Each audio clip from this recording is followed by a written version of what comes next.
Hello अस्सलाम वालेकुम। मेरा नाम है आदिल। आज जो है मैं वो चैप्टर पढ़ेंगे क्लास 10th का सेकंड चैप्टर है जिसका नाम है एसिड बेस एंड सॉल्ट्स। इस चैप्टर का जो पोर्शन है वो क्लास 10th आरबीसी बोर्ड में करीब 7 to 8 नंबर्स हैं। एंड इसके अंदर जो नंबर ऑफ क्वेश्चन हैं वो करीब 4 to 5 क्वेश्चन हैं वो आया करते हैं। So let's begin this chapter. Okay, देखिए सबसे पहले जो एसिड है वो एसिड क्या होता है। एसिड हम उसे कहेंगे जिसे हम जब पानी में डाला जाए ना बेटा तो वो H+ आयन दे देंगे, तो उसे हम क्या कहेंगे, एसिड्स कहेंगे। देख लीजिए, हाइड्रोक्लोरिक एसिड है, इसको जब पानी में डाला गया ना तो इसने H+ आयन दे दिया। आगे देखिए, ज़्यादातर जो एसिड्स होते हैं ना वो स्वाद के अंदर खट्टे हुआ करते हैं बेटा, ठीक है। और जब इनकी मेटल के साथ में जब रिएक्शन करवाई जाती है ना तो ये हाइड्रोजन गैस देते हैं। मेटल के साथ रिएक्शन करवाने पे कौन सी गैस देंगे, हाइड्रोजन गैस देंगे, ठीक है। Have a chemical formula that begins with the H। इनका हमेशा एक केमिकल फॉर्मूला होगा जो कि H से बिगिन होगा, H से शुरू हुआ, जैसे कि H+O4 देख लीजिए, HNO3 देख लीजिए। ये सारे के सारे शुरू किससे होंगे, H से हैं वो शुरू होंगे। आइए देखते हैं कॉमन एसिड्स के बारे में, कौन कौन से कॉमन एसिड्स अब हुआ करते हैं। देखिए, एसिड्स जो है ना नॉर्मली एक तो वीक एसिड हुआ करता है और एक स्ट्रॉन्ग एसिड हुआ करता है। एक तो वीक एसिड होगा और एक स्ट्रॉन्ग एसिड होगा। वीक एसिड बेटा उसे कहते हैं जिसमें मतलब वो कंप्लीटली जब पानी में डाला जाएगा ना तो कंप्लीटली डिसोसिएट नहीं होगा, टूटेगा नहीं वो। उसी तरीके स्ट्रॉन्ग एसिड हम उसे कहेंगे जो इसे पानी में जब डाल दिया जाए ना तो वो कंप्लीटली डिसोसिएट हो जाएंगे। तो वीक एसिड्स का एग्जांपल है acetic acid, citric acid, formic acid. Strong acid के जो एग्जांपल है वो हाइड्रोक्लोरिक एसिड है, सल्फ्यूरिक एसिड है, नाइट्रिक एसिड है। तो मैं चाहूंगा कि आप इन्हें याद रखें। आगे चलते हैं, वो तो थे एसिड्स। बेस के बारे में देखते हैं। देखिए, एसिड पानी में जब डाला जा रहा था तो H+ आयन दे रहे थे। बेस जो होंगे ना, बेस जब उन्हें पानी में डाला जाएगा ना तो OH- आयन देंगे। क्या देंगे वो, OH- आयन देंगे। When bases and ionic compounds are dissolved in the water, the ions split apart from each other। ये देख लीजिए, जैसे मान लीजिए कोई बेस है, इसको जब पानी में डाला गया ना तो पानी में डालने के बाद ये ब्रेक डाउन हो गया, किस किस के अंदर, Na+ एंड OH- के अंदर वो ब्रेक डाउन हो गया। आगे चलते हैं, इसके अलावा और क्या क्या प्रॉपर्टीज हो सकती है बेस के बारे में। देखिए, ये टेस्ट बिटर, कड़वे होते हैं। एसिड क्या थे, स्वाद के अंदर खट्टे थे। और जबकि बेस क्या होंगे, स्वाद के अंदर कड़वे होंगे। आपने जब जब कभी हम इंडियंस लोग तो नॉर्मली जब नहाते हैं या फिर बचपन में कभी नहाते नहाते जब साबुन का जो झाग वो मुंह में चला गया हो तो उस दौरान हमें कैसा फील होता है, कड़वा कड़वा फील होता था, है ना, कड़वा टेस्ट आया करता था हमें। तो इसे अब क्या कहते हैं, बेस है एक्चुअली में, है ना। फील स्लिपरी होता है, have a chemical formula that ends with the OH। इसका जो भी केमिकल फॉर्मूला आएगा ना उसका जो भी एंडिंग पार्ट होगा वो OH होगा। जैसे ये NaOH, सोडियम हाइड्रोक्साइड एक बेस है, इसका कैसे आएगा, OH- आएगा। उसी तरीके से KOH है, KOH में भी देख लीजिए OH- आयन है। ओके, आगे चलते हैं फिर। देख लीजिए कॉमन बेसिस के एग्जांपल कौन कौन से हैं। अमोनिया, अमोनिया एक कॉमन जो बेस है ना, अमोनिया एक कॉमन बेस का एग्जांपल होता है। इसका जो यूज हम क्लीनर्स के तौर पे करते हैं, उसके अलावा फर्टिलाइजर्स के तौर पे इसका इस्तेमाल किया जाता है। सोडियम हाइड्रोक्साइड, नॉर्मली हम इसका इस्तेमाल अपने साबुनों में या जो ड्रेनेज वगैरह है, जो गंदगी वगैरह जो साफ करने के लिए है ना, उनका इस्तेमाल किया जाता है। किसका, सोडियम हाइड्रोक्साइड का इस्तेमाल किया जाता है। उसके अलावा है magnesium hydroxide, magnesium ion ingredient found in the antacid, antacid के रूप में लिया जाता है मैग्नीशियम हाइड्रोक्साइड। तो ये सारे के सारे क्या है, कॉमन बेसिस है जिसके बारे में हम आगे और डिटेल के अंदर पढ़ेंगे, मैग्नीशियम हाइड्रोक्साइड के बारे में भी। आगे चलते हैं। देखिए, अब बात आती है कि भाई हमने एसिड और बेस के बारे में पढ़ तो लिया कि एसिड क्या होता है, बेस क्या होता है। अब उसके बारे में आइडेंटिफाई करना कि एसिड क्या चीज होता है एंड बेस क्या चीज होता है ना। अब पता कैसे चलेगा कि ये कोई कंपाउंड दे रखा है वो एसिड है ना, या फिर कोई दूसरा कंपाउंड दिया है वो बेस है। तो उसके लिए आते बेटा इंडिकेटर्स आया करते हैं। क्या आया करते हैं, इंडिकेटर्स। इंडिकेटर्स ये हमें बता देते हैं, ये इंडिकेट कर देते हैं कि ये कंपाउंड है वो एसिड है या बेस है। आगे देखिए, an indicator changes its specific color when in the presence of an acid or base। अब ये कैसे प्रूव करता है कि वो कोई चीज एसिड है या बेस। जैसे मान लीजिए कोई सॉल्यूशन है, उस सॉल्यूशन के अंदर मैंने ये लिटमस पत्थर डाल दिया या लिटमस पेपर है वो डाल दिया। तो लिटमस जो पेपर होते हैं ना वो दो कलर के हुआ करते हैं, एक तो हुआ करता है ब्लू, एक हुआ करता है रेड। एक होता है ब्लू, एक होता है रेड। जब हम एसिड के अंदर ब्लू लिटमस पेपर को जब डालते हैं, एसिड के अंदर जब हम ब्लू लिटमस पेपर को डालते हैं तो किसमें बदल जाता है बेटा, रेड कलर के अंदर, जो हमें इस बात का सबूत देता है कि वो जो गिवन कंपाउंड है ना वो क्या है, एसिड है।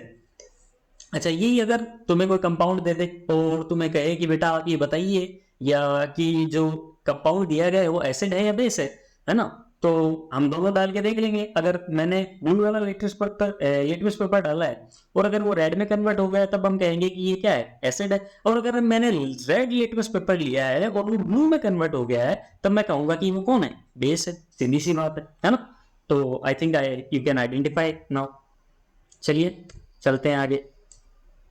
देखिए जो टाइप्स ऑफ इंडिकेटर्स है ना वो दो तरीके के हुआ करते हैं, एक तो नेचुरल इंडिकेटर हुआ करता है, एक सिंथेटिक। सिंथेटिक बोले जो हमने बनाया है, नेचुरल जो पहले से ही गॉड गिफ्टेड है, जो पहले से ही बना हुआ है। तो जो नेचुरल है ना उसके अंदर एक तो आता है लिटमस पेपर आता है और एक रेड कैबेज आता है। सिंथेटिक में तुम्हारा फेनोप्थेलिन एंड मेथिल ऑरेंज। इसमें से डायरेक्ट क्वेश्चन आया करते हैं बोर्ड के अंदर कि which of the following is the natural indicator, that is the litmus paper and red cabbage, and which of the following is the synthetic indicator. तो synthetic indicator में अगर कुछ ये मैन मेड है जो बनाया गया है सिंथेटिक इंडिकेटर, कौन कौन सा है, एक तो फिनोप्थेलिन होता है, दूसरा मेथिल ऑरेंज। अगर आपको दिख नहीं रहा हो तो ये लिखा हुआ देख, मेथिल ऑरेंज। एक तो मेथिल ऑरेंज है, दूसरा तुम्हारा फिनोप्थेलिन है। ओके, देखिए indicators give different orders in acidic और basic medium, olfactory, onion and clove oil. देखिए अब कई ऐसे इंडिकेटर्स भी होते हैं जो जिन्हें मतलब एसिड या बेस में डाला जाता है ना तो उनकी खुशबू चेंज हो जाया करती है। कई ऐसे इंडिकेटर भी हैं जिन्हें हम एसिड या बेस में डाला करते हैं तो वो खुशबू चेंज करके बता देती है कि ये भाई एसिड है या बेस है। अब ऐसे कौन से एग्जांपल है जो ऑल्फैक्टरी इंडिकेटर्स है, वो है तुम्हारे ऑनियन और दूसरा है तुम्हारा क्लोव ऑयल। तो दो है तुम्हारे, एक तो है ऑनियन, दूसरा है तुम्हारा क्लोव ऑयल। इन दोनों को जब तुम एसिड या बेस के अंदर डालोगे ना तो इनकी जो नॉर्मल जो फ्रेग्रेंस है ना उससे वो चेंजेस आ जाएंगे। तो हम ये जो मेनली जो दो ऑल्फैक्टरी इंडिकेटर्स है कौन कौन से हैं, एक तो ऑनियन है और एक क्लोव ऑयल है। आगे चलते हैं। देखिए मेन पार्ट अब आता है reaction of metals with acid and base. ये मेन पार्ट है। देखिए जब भी मेटल्स की एसिड के साथ में रिएक्शन होगी, किसकी, मेटल्स की, जब भी एसिड के साथ में, ये जिंक वाला बेटा मेटल है। अब इसके अलावा कोई और मेटल होता है, जैसे मान लीजिए आयरन होता या एल्यूमिनियम होता है ना, या मैग्नीशियम होता। तो हम बात करेंगे जब भी मेटल की एसिड के साथ में जब भी रिएक्शन होगी ना तो वो एक तो देगा तुम्हें सॉल्ट, दूसरा तुम्हें देगा हाइड्रोजन गैस, पक्की देगा वो तुम्हें। HCl और H2SO4 दोनों ही क्या तुम्हारे एसिड है ना, स्ट्रॉन्ग एसिड्स हैं। और अगर मेटल्स की जब भी बेस के साथ रिएक्शन होगी तो वो तब भी क्या देंगे, हाइड्रोजन गैस है वो देंगे। तो इनमें एक कॉमन क्वेश्चन आया करता है, तो कॉमन क्वेश्चन ये हुआ करता है कि acid and base when react with the hydrogen, when react with the metals, acid and base whenever react with the metals, each of the following gas they will provide, then we can say that the hydrogen gas they will provide. तो कौन सी gas देंगे बेटा, वो hydrogen gas देंगे। जब भी कभी भी आपसे बात करिए एसिड एंड बेस के बारे में और उनकी रिएक्शन करवा दी है तुमने मेटल से और नॉर्मल क्वेश्चन आ गया है कि आप ये बताइए कि जो निकलने वाली गैस है वो कौन सी होगी, तो हम क्या बताएंगे, वो हाइड्रोजन गैस होगी। ओके, आगे चलते हैं। देखिए reaction of acids and bases with metal bicarbonates and bicarbonates. हमने देख ली एसिड्स एंड बेस के साथ में, देख ली मेटल्स की, मेटल्स के साथ में देख लिया ना। अब उसी एसिड और बेस की सोडियम कार्बोनेट के साथ में एंड बाइकार्बोनेट के साथ में देखेंगे। देखिए जो Na2CO3 है ना, आप 9th क्लास के अंदर पढ़ के आए होंगे। देखिए CO3 2- इसको बोलते हैं कार्बोनेट, HCO3- इसको बोलते हैं बाइकार्बोनेट। H को पढ़ते हैं बाई, CO3 को पढ़ते हैं कार्बोनेट। तो यह तो CO3 2- कार्बोनेट हो गया, HCO3- बाइकार्बोनेट। अच्छा बाइकार्बोनेट का एक और नाम है, इसको अपन हाइड्रोजन कार्बोनेट के नाम से भी जाना जाता है। क्या नाम से जाना जाता है बेटा, हाइड्रोजन कार्बोनेट के नाम से। देखिए जब भी सोडियम कार्बोनेट या बाइकार्बोनेट, अच्छा इसके अलावा सोडियम कार्बोनेट वगैरह है ना, सोडियम कार्बोनेट या सोडियम बाइकार्बोनेट, इनके अगर एसिड के साथ में रिएक्शन होगी, किसके साथ में, सोडियम कार्बोनेट की एंड बाइकार्बोनेट की, जब एसिड के साथ में रिएक्शन होगी ना तो एक तो देंगे तुम्हें सॉल्ट, एक देंगे तुम्हें वाटर प्लस CO2। क्या क्या देंगे तुम्हें, water plus salt plus CO2, ठीक है, water plus salt plus CO2, दोनों ही केस के अंदर। अच्छा, क्वेश्चन क्या बन सकता है इसके अंदर, जैसे मान लीजिए कि Na2CO3 प्लस 2HCl है ना, उसके आगे एरो लगा दिया, एरो लगाने के बाद में ये तुम्हें नहीं दिया है, ये उसने नहीं दिया है, और तुम्हें कह रहा है कि इनकी जगह ना, इनकी जगह A लिख दिया, B लिख दिया और C लिख दिया। पूछ रहा है A B C क्या है, तो A तुम्हें बताना पड़ेगा साल्ट है, B है वाटर है, C क्या है तुम्हारा कार्बन डाइऑक्साइड गैस है। या फिर तुम्हें ऐसे क्वेश्चन पूछ सकता है कि whenever the acid react with the sodium carbonate which of the following gas is released, कि भाई जब भी एसिड है वो सोडियम कार्बोनेट के साथ में या बाइकार्बोनेट के साथ में रिएक्ट करेगा तो कौन सी गैस निकलती है, तब हमारा जवाब क्या होगा बेटा, कार्बन डाइऑक्साइड। तो ये छोटे छोटे जो सवाल है वो तुम्हारे मल्टीपल चॉइस क्वेश्चंस के अंदर वो पूछे जा सकते हैं। आगे देखिए, टेस्ट फॉर कार्बन डाइऑक्साइड। देखिए हमने पहले चैप्टर के अंदर कैल्शियम हाइड्रोक्साइड के बारे में पढ़ा था, इसको जो है लाइम वाटर भी कहते हैं। कैल्शियम हाइड्रोक्साइड को क्या कहते हैं, लाइम वाटर। तो जब भी लाइम वाटर की कार्बोनेट या जो कार्बन डाइऑक्साइड है ना उसके साथ जब इसकी रिएक्शन होती है तो ये बनाता है कैल्शियम कार्बोनेट। क्या बनाता है ये, कैल्शियम कार्बोनेट, जो कि इनसॉल्युबल होता है, ये वाटर के अंदर घुलता नहीं है। क्या कहा मैंने, कार्बन डाइऑक्साइड का जो टेस्ट होता है ना, कि अब मान लो कि तुम कह रहे हो कि भाई जो सोडियम कार्बोनेट है ना, उसकी हमने एसिड के साथ में रिएक्शन करवाई, उसने एसिड के साथ रिएक्शन करवाने के बाद में गैस कौन सी दी बेटा तुमने, कार्बन डाइऑक्साइड गैस दी। अब इस कार्बन डाइऑक्साइड ही निकली, इसकी क्या पहचान है, इसकी ये पहचान है कि जब हम लाइम वाटर लेते हैं, लाइम वाटर बोले तो कैल्शियम हाइड्रोक्साइड CaOH ट्वाइस, दिख रहा है, जब इसकी रिएक्शन हमने कार्बन डाइऑक्साइड के साथ में करवा दी ना तो इसने बना दी कैल्शियम कार्बोनेट, जो कि व्हाइट कलर का होता है, इनसॉल्युबल होता है वाटर के अंदर। तो ये किस बात का कंफर्मेशन दे रही है कि एसिड ने जब सोडियम कार्बोनेट के साथ में जब रिएक्शन करी तो उसने कौन सी गैस दी, कार्बन डाइऑक्साइड गैस दी। ओके, तो ये इस बात का कंफर्मेशन है। कंफर्मेशन के लिए हमने किसके साथ में रिएक्शन करवाई, कैल्शियम हाइड्रोक्साइड के साथ में रिएक्शन करवाई। जब कैल्शियम हाइड्रोक्साइड की कार्बन डाइऑक्साइड के साथ में जब रिएक्शन करवाई, then it will provide the calcium carbonate which is insoluble in the water. Okay, thank you. आगे चले, फिर आगे देखिए, अगर ये कैल्शियम कार्बोनेट के अंदर और ज्यादा हम कार्बन डाइऑक्साइड है वो डाल दें, अब मान लीजिए कैल्शियम कार्बोनेट बन गया था, अब तुमने तो कहा नहीं हम तो और कार्बन डाइऑक्साइड डालेंगे, तो डालिए, डालने के लिए कौन मना कर रहा है। तो कार्बन डाइऑक्साइड तुमने जैसे ही और ज्यादा प्रोवाइड की, इस कैल्शियम कार्बोनेट जो के अंदर आपने और ज्यादा जो कार्बन डाइऑक्साइड है वो प्रोवाइड की, तो आपको जो है वो कैल्शियम हाइड्रोजन कार्बोनेट मिला, जो कि क्या था, सॉल्युबल था, किसके अंदर, वाटर के अंदर। कार्बन डाइऑक्साइड के साथ में तुमने रिएक्शन करवाई थी, ठीक है। फिर सेकेंड टाइम जब तुमने ज्यादा जो कार्बन डाइऑक्साइड है वो प्रोवाइड कर दी, किसको प्रोवाइड करी तुमने, कैल्शियम कार्बोनेट को। तो जैसे ही तुमने कैल्शियम कार्बोनेट को ज्यादा कार्बन डाइऑक्साइड प्रोवाइड करी, वो किसमें कन्वर्ट हो गया, कैल्शियम हाइड्रोजन कार्बोनेट के अंदर। तो मैं इसके अंदर दो चीजें आई है, एसिड और बेस है, जब भी मेटल के साथ रिएक्ट करेंगे कौन सी गैस देंगे, हाइड्रोजन गैस देंगे। एसिड या बेस है ना, या एसिड जब भी सोडियम कार्बोनेट के साथ में रिएक्ट करेंगे कौन सी गैस देंगे, कार्बन डाइऑक्साइड। कार्बन डाइऑक्साइड की कंफर्मेशन के लिए आप कौन सा टेस्ट करेंगे, कैल्शियम हाइड्रोक्साइड का। कैल्शियम हाइड्रोक्साइड को प्लस कार्बन डाइऑक्साइड के साथ जब तुम मिला दोगे तब वो तुम्हें क्या प्रोवाइड करेगा, कैल्शियम कार्बोनेट, जो कि इनसॉल्युबल होगा, किसके अंदर, वाटर के अंदर। आगे चलते हैं, रिएक्शन विद बेस। बेस के साथ देखिए न्यूट्रलाइजेशन रिएक्शन। सबसे पहले कि अगर एसिड की बेस के साथ रिएक्शन करवा दे, एसिड की बेस के साथ रिएक्शन करवा दे तो इसको बोलते हैं अपन न्यूट्रलाइजेशन रिएक्शन। बेटा न्यूट्रलाइजेशन रिएक्शन क्या होती है, whenever an acid react with the base it forms a salt and H2O water, it is called as a neutralization reaction। तो इसे हम न्यूट्रलाइजेशन है वो रिएक्शन कहेंगे। उसी तरीके से देख लीजिए H2SO4 क्या है तुम्हारा, एसिड है, सल्फ्यूरिक एसिड। सोडियम हाइड्रोक्साइड ये क्या है तुम्हारा, बेस। तो एसिड की बेस के साथ में यानी सल्फ्यूरिक एसिड की सोडियम हाइड्रोक्साइड के साथ में रिएक्शन करवाई तो भी क्या बना तुम्हारा, साल्ट बना और वाटर बन गया। ओके, तो साल्ट एंड ये वाटर है वो तुम्हें मिल गया। आगे चलते हैं, देखिए अब मेटेलिक हाइड्रोक्साइड, मेटेलिक ऑक्साइड। देखिए दो तरीके के ऑक्साइड्स होते हैं, एक तो ऐसे ऑक्साइड्स जो मेटल के साथ में मिलके बने होंगे, ऐसे ऑक्साइड्स जो नॉन मेटल के साथ में मिलके बने होंगे, है ना। तो दो तरीके के ऑक्साइड्स होते हैं, एक तो मेटेलिक, दूसरा नॉन मेटेलिक। तो एसिड की अगर अपन मेटेलिक ऑक्साइड के साथ रिएक्शन करवा दे, क्या करवा दे, एसिड की अगर अपन मेटेलिक ऑक्साइड के साथ रिएक्शन करवा दे, then it will give also the salt. Salt कैसे बनता है बेटा? प्लस और माइनस की रिएक्शन से बनता है नॉर्मली। तो अब तुम कहोगे AlCl3 क्यों आया सर?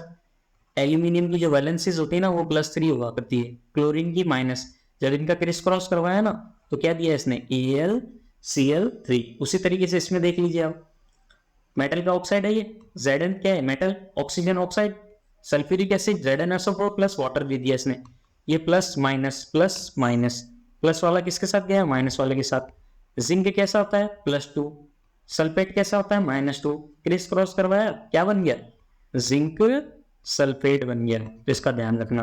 अब ये वैलेंसीज वगैरह इन सभी के बारे में 9th क्लास का चैप्टर है जो आप पढ़ सकते हैं, 3rd एंड 4th चैप्टर। आगे चलते हैं। देखिए reactions of non metallic oxides.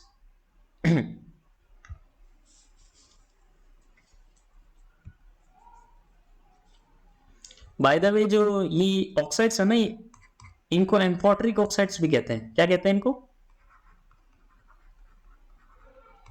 Amphoteric oxides. Examples पूछे जाते हैं एम्फोटेरिक ऑक्साइड्स, Al2O3 का, उसके अलावा ZnO।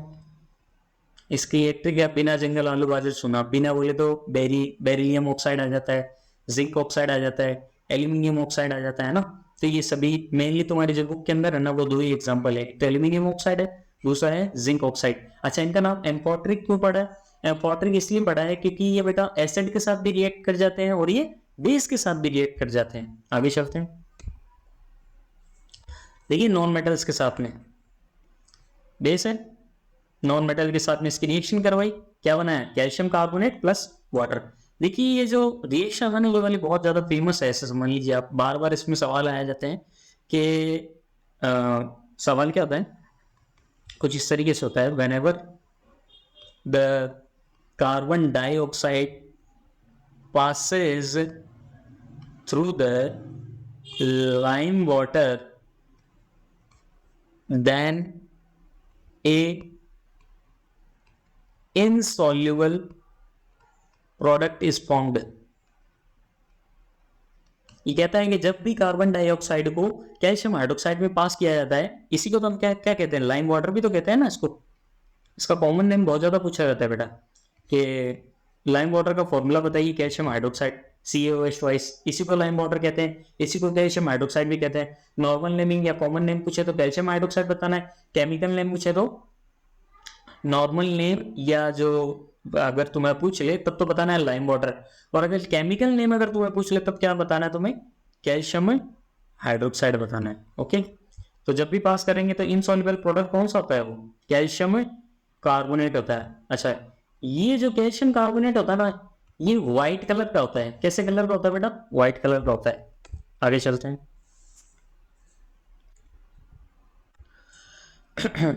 देखिए the pH scale can also help us solution as acidic और बेसिक। देखिए जो pH हुआ करती है, pH के बारे में यहाँ पे जिक्र कर रहा है। pH हमें बताती है कि कोई सॉल्यूशन है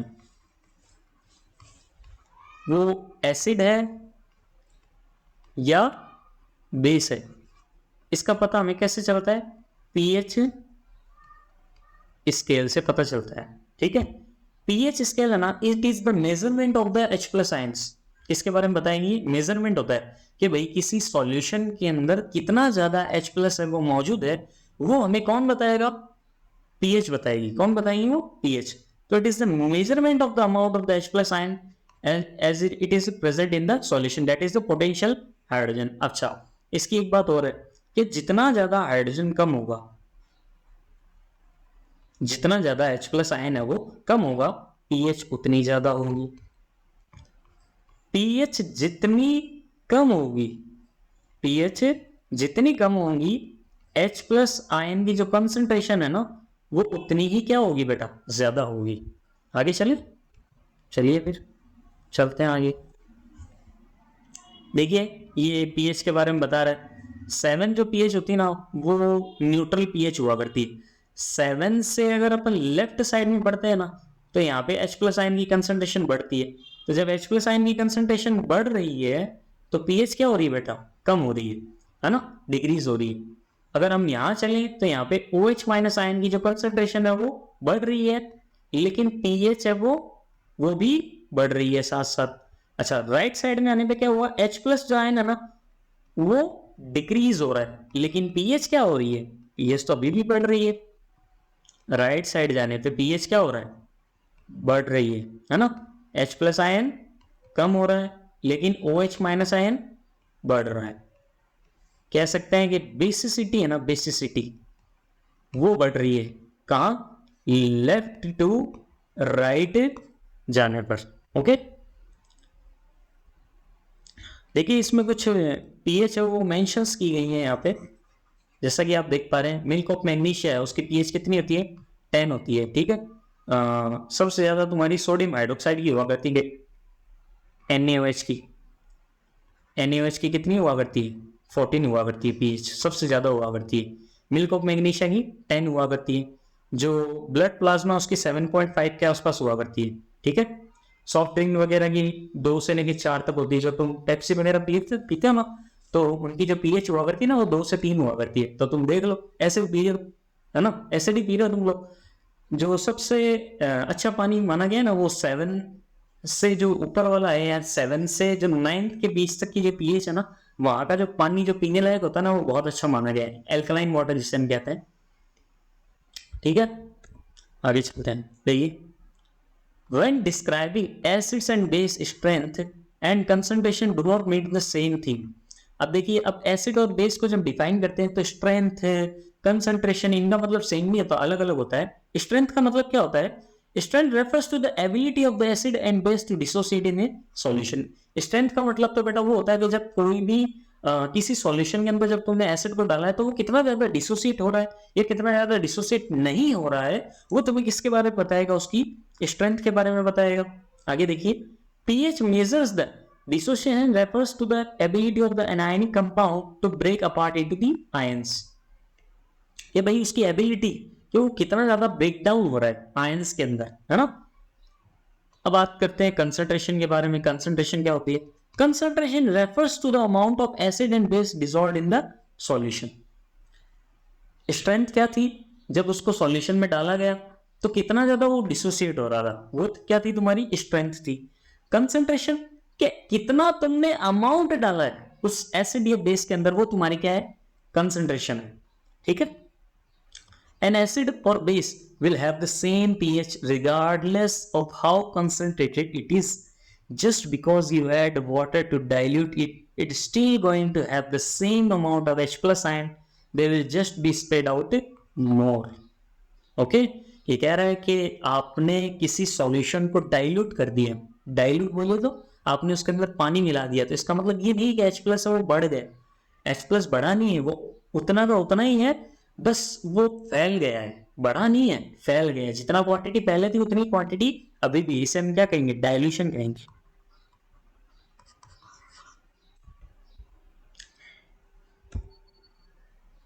अब देखिए, एसिड्स हैं उनके 2 एग्जांपल्स हैं, एक तो होता है स्ट्रॉन्ग एसिड्स, दूसरा है वीक एसिड्स। मैंने तुम्हें बता ही दिया। स्ट्रॉन्ग एसिड्स तो वो होंगे बेटा जो कंप्लीटली डिसोसिएट हो जाएंगे, है ना, जैसा कि तुम्हारा HCl एंड हाइड्रोक्लोरिक एसिड है, ये स्टमक वगैरह में पाया जाता है hydrochloric acid. H2SO4 sulphuric acid जो तुम्हारी बैटरी वगैरह में पाया जाता है। HNO3 नाइट्रिक एसिड है, ये सारे के सारे किसके एग्जांपल्स हैं, स्ट्रॉन्ग एसिड्स के वो एग्जांपल्स हैं। वीक एसिड्स के बारे में देखते हैं, एक मिनट, सॉरी। ठीक है, वीक एसिड्स में कौन कौन से थे तुम्हारा, एसिटिक एसिड जो कि किसमें पाया जाता है, विनीगर में पाया जाता है। एसिटिक एसिड कहाँ पाया जाता है, विनीगर के अंदर है वो पाया जाता है। तो अगर पूछ ले कि विनेगर में कौन सा एसिड होता है तुम्हारा, एसिटिक एसिड, पूछना मम्मी से विनेगर है क्या तुम्हारे घर में, सॉफ्टनेस के लिए जो है उसका इस्तेमाल किया था। उसके अलावा सिट्रिक एसिड है जो कि कहाँ पाया जाता है, तुम्हारे सिट्रस फ्रूट के अंदर पाए जाते हैं। देखिए, स्ट्रॉन्ग बेसिस जो कि कंप्लीटली डिसोसिएट होते हैं ना, सबसे ज़्यादा तो स्ट्रॉन्ग बेस, पीएच कितनी थी इसकी, अभी अभी बताया मैंने, 14 थी, है ना। वीक बेसिस में एल्यूमिनियम हाइड्रोक्साइड आ जाएगा, है ना, अमोनियम हाइड्रोक्साइड। ये सारे के सारे किसके एग्जाम्पल्स हैं, वीक बेस के एग्जाम्पल्स है। तो इसमें नॉर्मली पूछा जा सकता है कि वीक बेस के एग्जांपल कौन कौन से, aluminium hydroxide, ammonium hydroxide. Strong base का एग्जांपल्स पूछा जा सकता है तुम्हें कि सोडियम हाइड्रोक्साइड हो सकता है, दूसरा पोटेशियम हाइड्रोक्साइड है वो हो सकता है।